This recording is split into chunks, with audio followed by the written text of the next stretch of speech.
Hello, everybody. Welcome. Thanks for being a part of our monthly Agent Advantage webinar. My name is Kurt Klaus, and we do these monthly webinars on the first Wednesday, typically, of each month, where we share best practices with other agents, tips for real estate agents, social media help, anything we can do to help. We're all about at Agent Advantage, elevating your business and your quality of life. Again, these are brought to you by, if you are not familiar with Agent Advantage, it is agents.rate.com. That's the website. We have a version for each of our family of companies: Guaranteed Rate Affinity, Rate, Citywide, Certainty, Origin Point, coast to coast. All of our family of companies participate in these webinars, and there is, like I said, a version for each of you.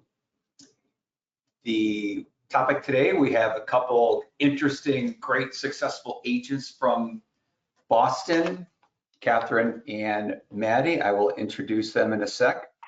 But before that, again, agents.rate.com. There are no costs to Agent Advantage, so it's free. It is our website where we park all of our marketing tools. We have a coaching piece with recorded webinars like this one. Of course, connections to all of our loan officers if you need help on that side. But loan dashboard, if you have loans in progress, you can go to Agent Advantage and check out the status of your loan. We also have a Agent Advantage Insider Facebook page, closed group. Go to Facebook, Agent Advantage Insider, request to join, or you can simply click that QR code and we will bring you into the group. We also share on that Facebook page all of our upcoming webinars and like this one. But I would like to introduce and bring in, please ask your questions. We'll save a little time at the end, and if Rachel has any questions coming in, checking to see the screen and the volume is okay, Rachel, and we will get going. So again, I want to thank Catherine and Maddie from the Bell Petrini Group in Boston's Back Bay, a boutique team. How are you girls today? And again, thank you so much for your time and for being a part of this. We're doing well. I'm Catherine. And I'm Maddie. Just so we know who's who. Thank you. Maybe we can start with a introduction. How long you been in the business? How you met each other? What the Bell Petrini Group consists of today, and how long you have been doing business. And I will fire questions away. Again, if anyone else has questions, put them in the chat and we will be happy to ask Catherine and Maddie as we go. I can start. So again, I'm Catherine, and I first got into real estate when I was in high school. My senior year, I had the opportunity to do a senior project my second semester, and I was interested in real estate, reached out to a local real estate agent and asked if I could do my project, shadowing her, acting as her intern. I absolutely loved it and continued working for her throughout college, over the summers, over weekends I was home, spring break, things like that. I think my junior year is when I finally got my license and could actually add some more value versus just shadowing and doing more menial tasks. And so was licensed in 2014 and worked for her for about a year full-time post-college as well. I think I burnt out a little bit at 22, 23 years old, doing open houses every weekend when all my friends were going to brunch and doing fun things in the city. I wanted my weekends back for a little bit, so got out of the business for 2 years, worked at a tech company in sales, met a lot of really great people, learned a lot about sales, but ultimately knew I wanted to get back into real estate, and then joined a larger team at Compass in 2018, and that is where Maddie and I met. Yeah, I started in real estate about 6 years ago, meeting Catherine on my very first day. But before that, I was very familiar with real estate. My brother owns a 4th generation development company locally, and then my grandmother and aunt would sell all of their properties. So real estate was really in my blood. Before getting into real estate officially myself, I also was in tech sales jobs, dialing for dollars, all of that good stuff. And then when I moved back to Boston, I decided to stop delaying the inevitable and joined that larger team at Compass, sitting next to Catherine Bell. And we both kind of worked separately or on an island under this larger team umbrella. And as our business started to grow, we realized that we couldn't do it on our own and that Catherine and I really worked well together. She's kind of the yin to my yang in a lot of ways, but we needed help with open houses. We needed to bounce ideas off of each other. And so our relationship professionally was really kind of organic. And then as we were building our business together, we had a lot of the same friends, a lot of the same clients, so we would start doing deals together. Our business expanded outside of the markets that our larger team was focused on. So from a branding perspective, it made most sense for us to really go out on our own. And we went out on our own, like 3.5 years ago? Yeah, I think 3.5 years. Yeah, and moved over from Compass to Coldwell Banker in September. Nice. So remarkable. It really hasn't been in the business that long. And does the team consist of the two of you and others? We have one other team member, so there are 3 of us now. I think we've been as large as 5 and now as small as 3. And we feel like the 3 of us are kind of in a sweet spot right now where we are able to be like super productive. There's still enough of us to kind of cover everything that needs to get covered. But we, I think, quickly realized as team leads that we really like being real estate agents and we like being on the ground. We like being with our clients, and managing a larger team is maybe not our strong suit. We have so much respect for the large teams that are able to manage their own business and then also mentor and help other agents with theirs. I think where we are at our careers right now, being really hands-on with our clients is important, and the 3 of us have a really good thing going.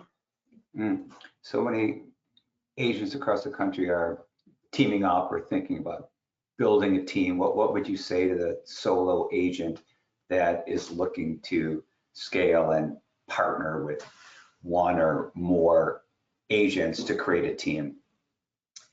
I would say that you should do a few deals with your prospective team member before you make that commitment. We hear about a lot of people who, they say, I'm doing X amount of business. This person that I've never really worked with but seems really cool is doing the same amount of business. Let's try it as a team.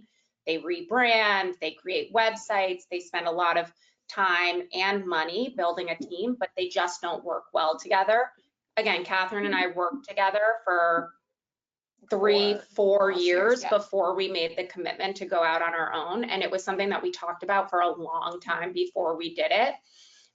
So I have heard some of these nightmare stories where people are like, we're similar, let's just do it. Or you're in this area and I'm in this area.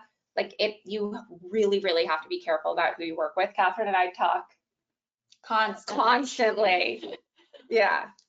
Yes, you're in definitely a very close relationship with whomever you're partnering with, because all of us in real estate know it is not 9 to 5, it's around the clock. You're getting texts at 5 a.m. from a client, you're getting texts at 5 a.m. from your team members. And so you really have to make sure it's someone you want to be talking with that much, because there's going to be just constant communication.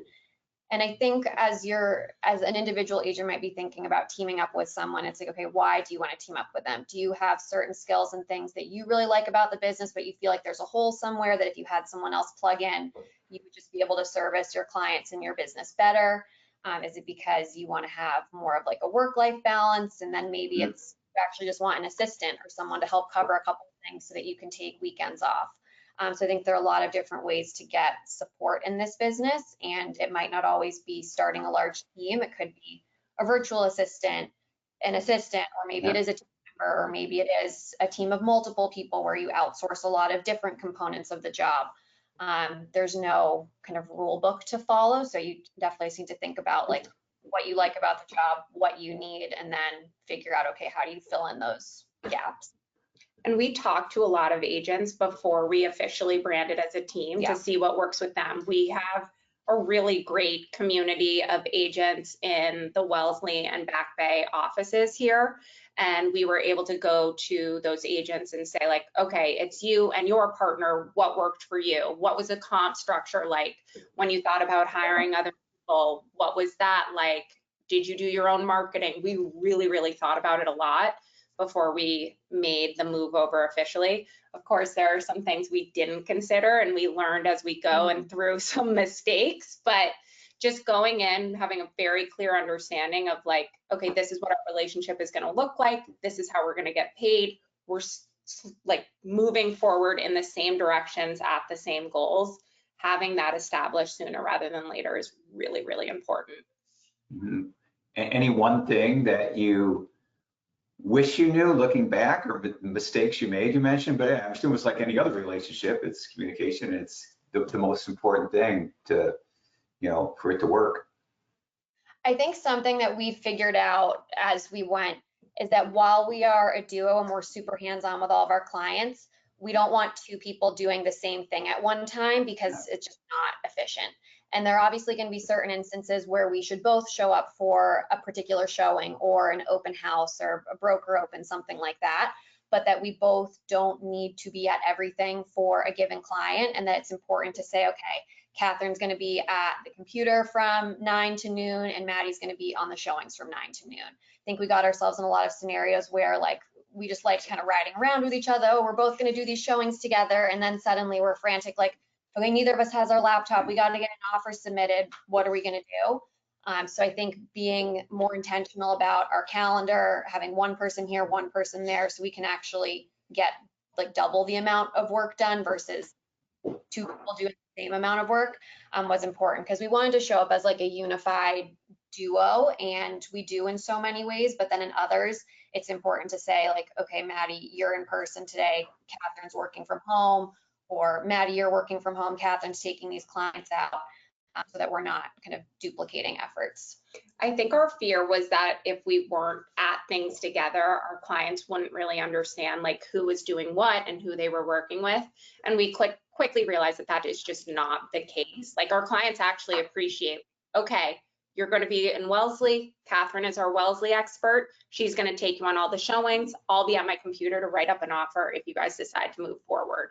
Or Catherine's out on her computer and I'm in Back Bay showing people around, prepping listings. So the clients don't care, just as long as they're getting, as much support as possible. And I think they actually appreciate when we're like transparent about like, you're with this person today because. As long as the expectation is set, if someone comes in from your network, Catherine, it's, making sure they know everything is team. Yep. I'll keep going with this team. I like this. And regarding the typical day and the communication, are you planning out showings and calendars and schedules? Are you texting each other constantly? Is it like improving the life balance for both of you, knowing that, Catherine's office today and I'm out, or is it a zigzag, or how does a typical day, week, month go with planning out what's going on, and how often do the three of you meet and discuss planning and goals for the team?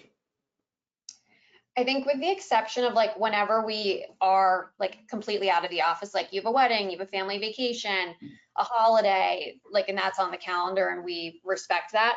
Otherwise, like we're planning the day before. And so it's looking on Monday night, okay, what do we have going on Tuesday? Okay, there are 3 showings in the city, 2 in the suburbs. Okay, Maddie, you do these 3, Catherine, you do these 2. And like, we're gonna then reconvene at 4 o'clock and check in to see, okay, what do we need to have prepped for the next day? So I'd say it's constantly evolving and things change quickly. We can have the whole day planned out at 7 p.m. the night before, and then at 8 p.m. a new listing comes on the market that 2 people want to see, and then we're shifting things and figuring that out. But I'd say we're trying to kind of align on the calendar the night before so we know who is going where. And the three of us have a text chat constantly. If it's like, okay, we can't make this broker open because we're already committed with another client, our team member Carly's maybe going to it, texting us videos, texting us notes, we're maybe doing the same for her. And we're definitely running around, and no day is the same. But as much as we can plan our calendar the night before, we try to, but so much of it just kind of changes on the fly. The only thing that is like guaranteed is if you get on a plane and go away, then your listing sell. We have that happen all the time, that the minute one leaves, like everything's crazy busy. But no, like we're kind of planning out the day before. Catherine's my first text message at 6:30, and then my last text message at 11:30. Like we are working and in constant communication, and both like start our days knowing that our plan is probably not going to happen and we're going to have to be really flexible. It's got to feel good to the busy solo agent for both of you to know that someone has your back or has you covered if things do arise. Yeah. A couple quick questions. Catherine, tech background. How has your tech background helped you as a real estate agent? I think one of my biggest takeaways from that job, or a couple of them, one was follow-up. That was something that was super important in the sales role that I was in. It's like, okay, you have a call or an introduction with a prospect. What are you doing to have some, we call it a firm future commitment on the calendar? So you're not just hanging up and saying, oh, this seems like a great fit for you. Great call, thanks, bye. It's like, okay, this seems like a great fit for you. Let's get on the phone again in 2 days where I'm going to bring you X, you're going to bring me Y, and set up some type of commitment thereafter. And I think in real estate, that's important as well, to set clear expectations and clear future commitments of what you're going to do, what the other person's going to do. So maybe it's you meet with a client, talk about their home search, and say, okay, what are the next steps? Next step, you're going to get a pre-approval. So once you reach out to the lender, let me know. I'm going to get a copy of the pre-approval. Setting expectations and process things like that, I think that was an important takeaway from that job. And then really, it really helped build my network working at this local Boston tech company. I think I've probably sold homes to 10 to 12 people that I met at that job, which is really cool to kind of stay connected to all of those people that I was working with for those 2 years and see how they've become so successful and they've been able to purchase real estate, and the fact that they're reaching out to us years later has been something that I've really enjoyed. I would say 10 to 12 is low. Maybe it's even more. Yeah, some people, I would it's say there's 2 transactions. Yeah. I can think of one of my first sales. They bought a condo with me in the city. They got married, they had a baby, they're pregnant with their second one. We've sold their condo in the city, and now they've moved out to the suburbs. So that's been kind of a fun life cycle to be a part of. Nice, good answer. I'll get back to the follow-up category later. And Maddie, your background or your family, I think, your dad, developer, contractor, how has that background or world helped you with your current life, current business?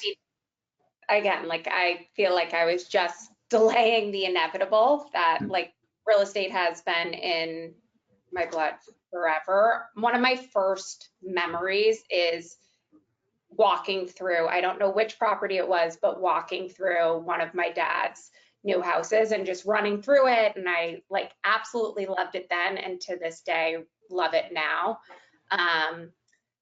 One thing that Catherine and I are pretty proud of, though, is while my dad and my brother are builders, we consciously decided to build our business without repping on their sales at the very beginning. There are a lot of agents, and this works for them, and it's great, where they almost represent one builder and have a relationship. Often it is with a family relationship. We did not want to go that route and pigeonhole ourselves in that way. So we have a great working relationship with them now, but my dad and my brother basically said prove it and we were able to prove it after a while and are doing some exciting projects with them. Well done. And not just buyers and the sellers you work with, but talk about working with investors and landlords and developers and how you pursue those networks. Is that intentional or is that part of people you work with in the past? We work with a lot of accidental landlords. We have most of these clients did not set out to be career landlords, but they were clients and kind of just friends or contacts of ours who in 2019, 2020, 2021 bought a small condo in the city at a great interest rate. They quickly outgrew it a few years later, but they're like, I cannot say goodbye to this one bed Back Bay apartment where my carrying costs are so low and I've locked into this 2.8% rate. And so then we can provide them that service of representing them as a landlord client, vetting tenants that come through, helping them with a lease, make sure that they're protected. So I'd say that's really how we've gotten most of our landlord clients, is just contacts, past buyers of ours who want to hold on to that initial investment, and we're able to run the numbers for them and show them how it can be lucrative. So I'd say our client base has really kind of evolved organically through our networks, referrals, friends of friends. It hasn't been like targeting one specific kind of demographic or profile of client. It's really just evolved from people that we know. We do little to no marketing beyond the stuff that we can do for free, like Instagram, or we have a website, but we don't push it out. We do not do videos of ourselves walking through the property. We don't do anything like that, which was a very conscious choice on our part. Boston's a funny, quiet market. People are pretty private here, so we decided to kind of lean into that, and our business is primarily either people that we meet at open houses, or I would say about 75% all referrals from past clients. And we both grew up here, so I think coming back to the areas that we grew up in, we have known a lot of people, and at this point we've been in the business long enough and kind of proven ourselves to be experts and credible and a really strong resource and advocate for these clients that we're lucky that we get so many referrals from those people that we've just known. And when you launched or started the Bell Petrini Group, there was no blast out. There was just, this is how we're branding, and we're always, everything we do is now Bell Petrini, and it just kind of happened organically. I mean, we sent out an email. Yeah. We at least did that. We sent out an email. We got some new team photos. We put it on our Instagram.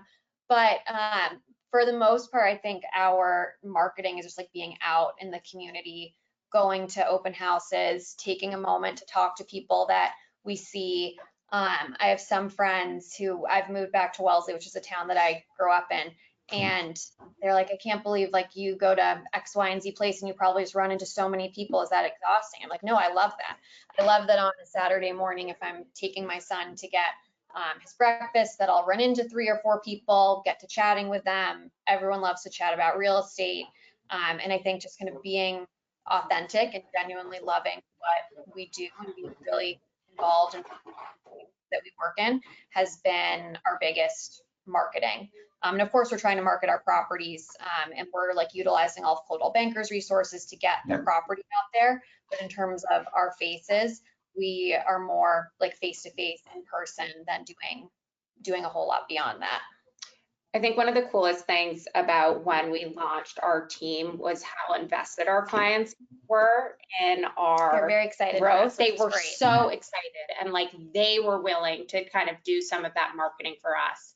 Yeah. We saw like a huge pickup in referrals. I think a lot of people who bought with us and our like long-term clients bought their first place with us, so they feel as though they are part of the team, like, and are very, very invested in it. And so it was really cool to see everyone rally around us, and we just didn't have to do like the big marketing spend. People were doing it for us. 75% referral business. Do you do anything special for those A clients or those promoters? Anything special to stay connected with them or touch points for them? I was going to say, like, our communication with our clients certainly does not end at Yeah, close. Like, it's constant. It's like introducing them to people that were maybe like representing another friend or friend of a friend or somebody who's buying a house down the street, and it's sending that text of like, oh my gosh, you guys would love, like, you guys should get connected. You've got kids the same age, or you both work in such and such a field. So I feel like we're more in constant communication with clients. They're like always on our mind in terms of just like how we can make sure that they not only just like love the home that they're in, but love the community that they're a part of. Our clients are buying and selling like in the communities that we live in and we're involved in. And so we're always wanting to like invite people to stuff and make sure they just feel like supported and included. So I'd say that's, maybe we should do something a little more formal. We try and remember to send like anniversary flowers when it's like the 1-year anniversary of buying their home and things like that. But I think the most like authentic and thing people respond to the most is like an invitation to X, Y, or Z, like, oh, I'm going to the playground at this time near your house. Like, are you guys around? Or like going for a walk on the Esplanade and the sunset's beautiful. Like, you guys should pop down, and just kind of staying in close communication with all the people we work with, because at this point, most of them are good friends. Relationships. Yeah, and we do some like events too. Yeah. Now, tell me about your events. So what we found, I think Catherine and I, like, come, Christmas time or during the holidays, we realized that like every agent is kind of doing their form of a Christmas party. And we thought our first year that we launched, we were like, no, you have to be sensitive to other people's time and catch them at a time where they're like actually really looking to go out. So our first year we did like when we launched our team, it was kind of like a Friendsgiving event. And people were so excited to get there. They didn't have anything else on their calendar. And then more recently, we just did like a spring social. So we invited all of our female clients to do like a shopping event, and they really treated it like a girls' night out and came and showed up. I think we had like 75 people show up. Wow. And it was all just felt very organic. And it was a great way for like our clients to meet each other, because we're working with people that we love. So most of them also get along very well. I love that. And you're not talking about business, you're just strengthening the friendships and the relationships, and what it sounds like a memorable event. It's all about the fun. We had a lot of like local vendors come, from like a local jeweler to like clothing and candles and like all types of different things at different price points, so that everyone could kind of participate and enjoy. We had a local woman in like machine embroider custom things as like takeaways. So there were baby onesies, aprons, hair bows, tote bags that we were able to get embroidered during the party, which was a lot of fun. And they don't need to be big parties. Like sometimes I'll just invite a random group of women out for dinner. There's like a workout class for one of our new construction properties. We'll probably have everyone bring their kids for demo day so they can see, the tractors come in and the backhoes and all of that, like very exciting. But it's just like, a couple hours here and there, and just being sensitive to people's time and not trying to grab them when everyone else is trying to grab them as well. Yeah. I love it. Client care, full service, white glove, I think it says on your site. What are you doing as far as putting the client first and client care that maybe other agents aren't doing, or maybe that you weren't doing 6 years ago, but you're doing now? How did you learn to really elevate how you treat your clients? Anything special? I think on the listing side, like, we have a really good process now of how we prepare our properties. We are making sure that they're getting professionally cleaned. We have our cleaner come in. We have our own kind of backstock of like little staging items and things to like really make a property shine.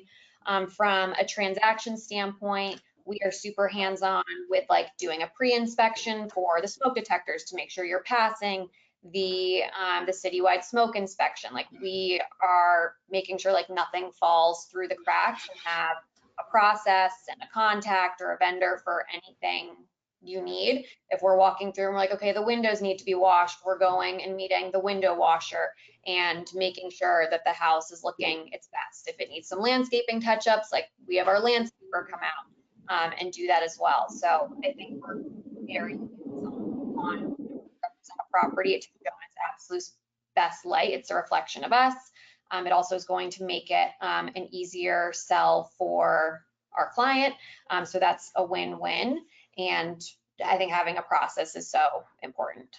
I think we used to think that we needed to, well, we still do, but, you know, ask our sellers, are you okay if we consider getting the windows washed? Or are you, and now we're like, hey guys, here's what we need to do. We're going to do it. And then we can discuss, you know, the costs after. But our clients are always so grateful that we see things that they don't. Because a lot of times when people are living in their house, they don't, you know, realize that the windows are so dirty or it kind of, you know, needs to be really deep cleaned. And we're just able to have those really honest conversations. Yeah, and instead of giving them a laundry list of things to do, we do it. We make the laundry list for ourselves and we facilitate, supervise, handle everything so that it's as like smooth, and we try and make it so the process is as stress-free as possible for our clients, and we really take on a lot of that prep work.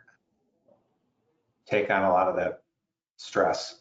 Yeah. Yes. But and the importance of having a network, you mentioned, you know, cleaners and contractors and landscapers, like the lean on probably invaluable. Yeah. Yeah, and they get back to us so quickly. Like the other day, we needed a entryway, you know, painted, and our clients were like, "Oh, I guess we'll have to wait for the quote." And I called our painter. He's like, "I'll be there in 20 minutes." Especially in condos, I feel like we're very hands-on with some things that need to be done in the common areas, and it makes a big difference, like swapping out a light fixture, a fresh coat of paint, a deep clean. Those first impressions are so important, and we are very prescriptive of what needs to happen in order to make that first impression positive. Anything else aside from helping your clients with those networks and those resources? Any other kind of data or content that you provide? And I saw some of your Instagram looks very, you know, image is great. All pictures are branded with, you know, your team logo. Any other, you know, ways that you know, help your clients? So we are also like beyond just like the imagery and kind of the presentation, I'd say we're very data driven as well. We are super meticulous with pulling comps and giving commentary and really giving context around when we're pricing something. So if a client comes to us and says, okay, my house should be worth Y because this one sold for Y plus $10,000, we've been in that property and can clearly explain it and say, well, actually, if you look at this, look, they priced it 5% below what they ended up getting. And if we look at a trend of, okay, what are the homes that sold at what you want to sell for? You want to sell at 2.1. Well, 80% of the homes that sold at 2.1 actually listed below 2 million. They listed at 1,995, and that's how they achieved that 2.1 number. Those homes that came on at 2.1, interestingly enough, they sold below that. It's all like pricing is psychological, and the data really does tell a story, and we're very, we're in tune with that. And I can't claim full credit for all the data collection that happens behind the scenes. My husband is very good with numbers, and he's very good at combing through the registry of deeds and the assessors and pulling together information for us to utilize for our clients. And it's been helpful kind of having, it takes time. When you're in real estate, it's not just you, it's your entire family. I feel like that becomes a part of this job, and everyone contributes in their own way, whether it's my mom donating some of her furniture for staging, Maddie's mom helping us clean something up, my husband pulling data for us, your brother's walking us through job sites and meeting with clients to talk about renovations and things like that. So we really kind of offer a wide range of services and support from other people. Yeah, I said some of the, you know, kind of stats on your previous year, data on the market, prices, and also information about the market that you work in, what, the allure of the Back Bay, why this is a place to live, and you are the, experts there locally.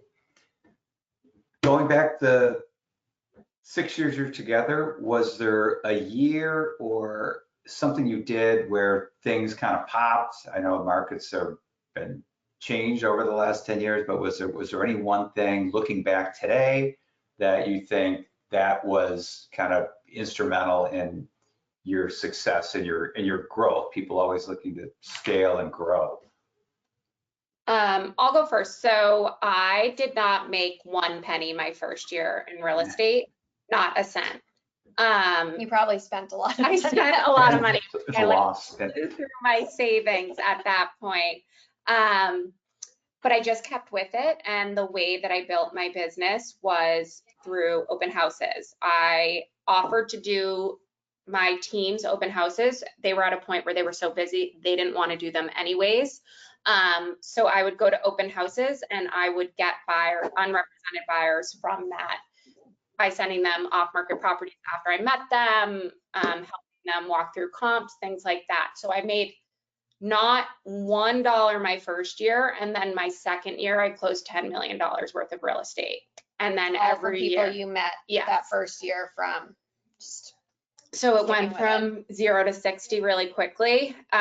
It's not fun though. I did not work, or I did not have 1 weekend off. I was there on weekends where I thought no one would come through. It was like the most beautiful July weekend, and I was sitting in a vacant condo, but ended up meeting someone who then has now done like 3 transactions with me.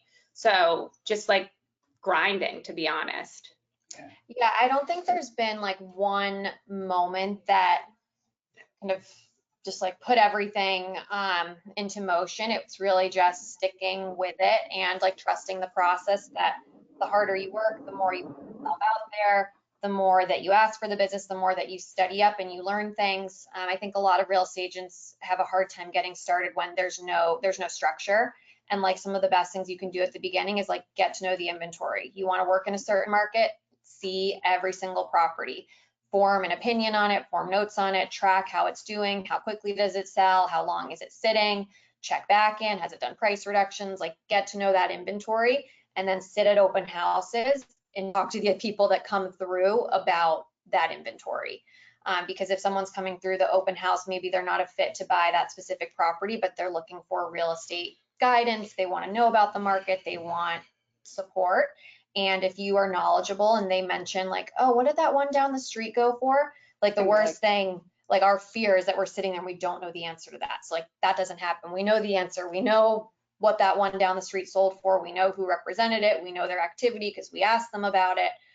So I think it's really just sticking with it and finding ways to fill your time in the early days, and getting to know the inventory, and open houses are a really good way to start filling the time.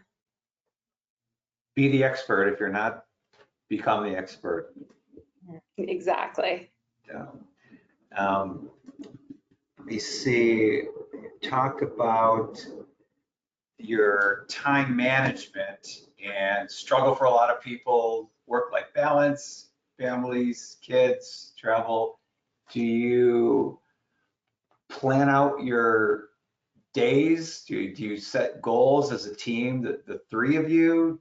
How does that, give and take go with the partnership you're in now? I think we've gotten better at giving each other a day off. Like we used to, I think, make the mistake of, okay, we have 4 open houses or 3 open houses to do on a Saturday. You do 2, I do 1. And now we'll try and say, okay, Maddie covers all of Saturday, so Catherine can take it off. And then Catherine does all of Sunday, so Maddie can take it off. So I think having a full day to yourself is rare in this business. And if we can ever make it so only one person is on that certain day, because it's light enough for one person to manage, we try and give the other person that day off. I think we work really hard in the busy months. This year, we've worked extremely hard. January, February, March, April, May is still 50, but we're hopeful that July and August and actually take a vacation and maybe go away for 2 weeks and just be on top of emails, phone calls, things like that. But delegate the in-person stuff to the other one of us who's here, or to our other team member. So I think we really value the time that we have off and are comfortable taking it now, whereas maybe 2 years ago we'd feel guilty, like, oh, if I don't have anything on a Saturday, I should help you with the open house and we'll both sit there. Whereas now we're like, okay, no, you can take the day off. It's funny, but we say like we've earned the day off. Like we've earned the right to take a day off, and we didn't start saying that until this year. Very recently. That's good news. You're better the other 6 days because of it, I would guess. Yeah. Any education, motivation, anything you're reading or looking at that you could recommend to others, or something that's helped you looking back that was, kind of a game changer with knowledge or resources? I think we've really Coaching? not leaned into, we haven't done any coaching. We have not really kind of invested time in that yet, and maybe that's something that's down the road for us. But I feel like we figured out, like, we really like being real estate agents. We aren't like running this big team that we need to figure out like operational efficiency and roles and who does what. Like, we are really just see ourselves as real estate agents and very client focused.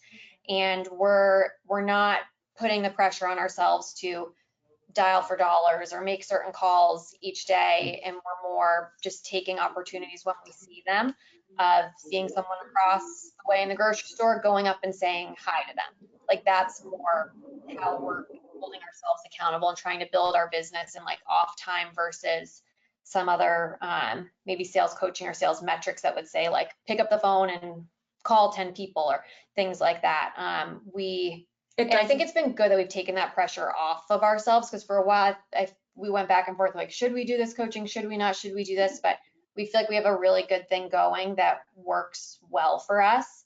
And we're always trying to learn from other agents. We're always trying to stay up on the market. We're in close communication with attorneys, with lenders, with builders. So like, we really know what's going on, and we're educating ourselves in the markets we work on. But we haven't really kind of dove into like the self-help or coaching side of things. And I think it's worked well for us, actually. Another piece of advice that I would have is Catherine and I treat every other agent that we deal with, regardless of how much business they've done, with complete and total respect.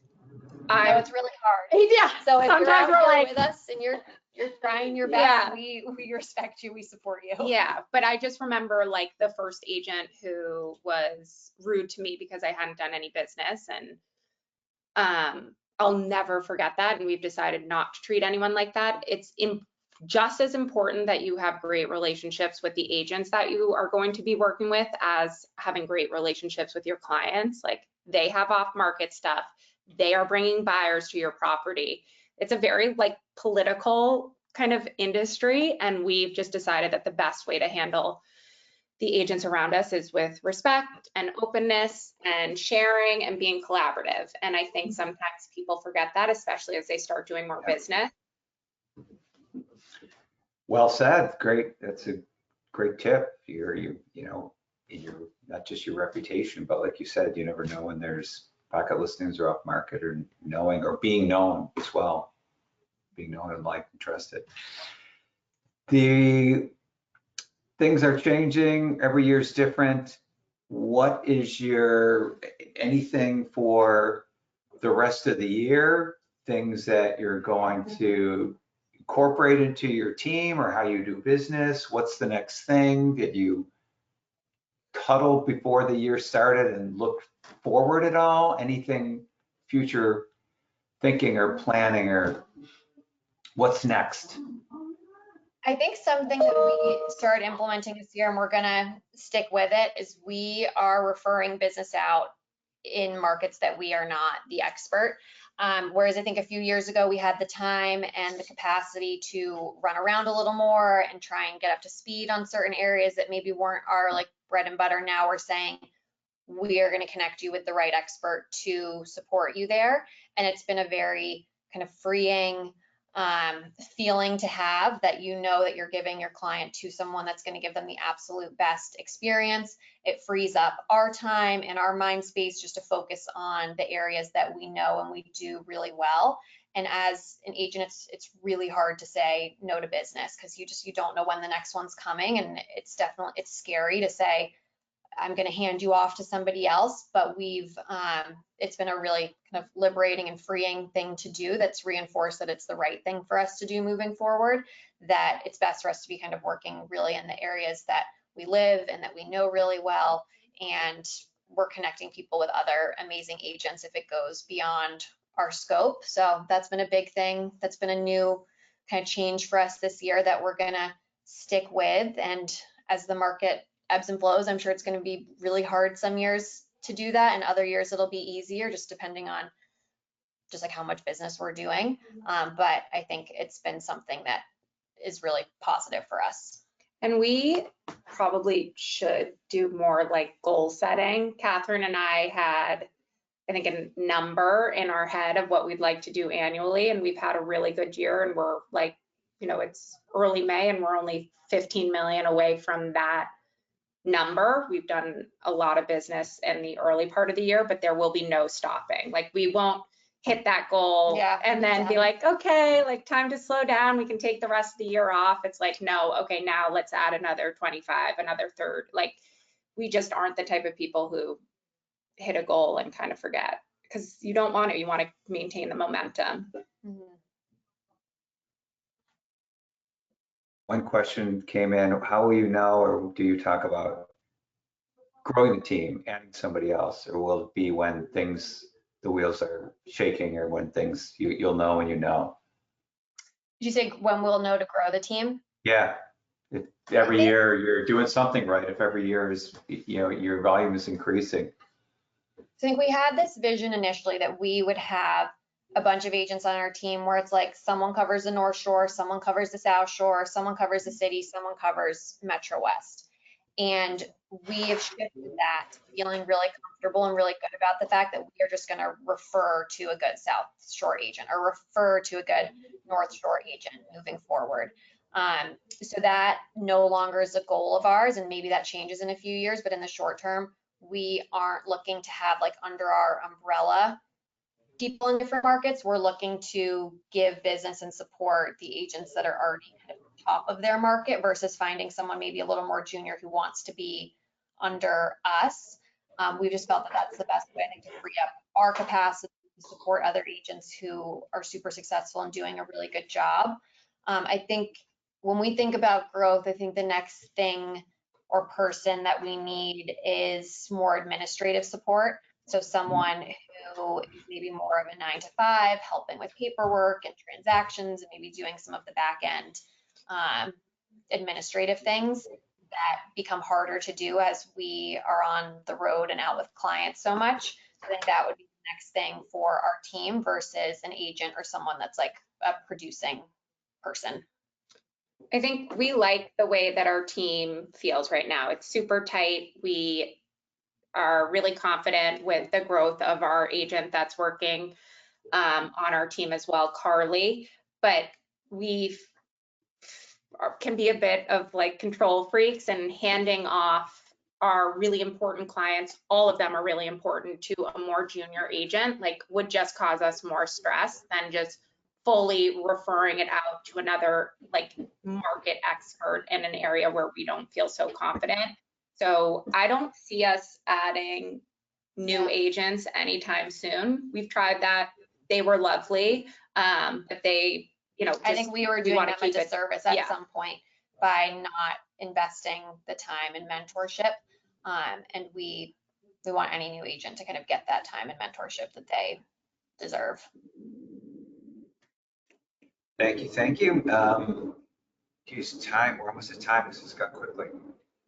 Median age of agent today is a little older. There are some new agents getting into the business. What would each of you say to somebody starting in the business now? What would be your advice to a newer agent? Sounds like you're full of lots of nuggets for successful agents to keep growing, to get where you are. But what about someone in their first or second year?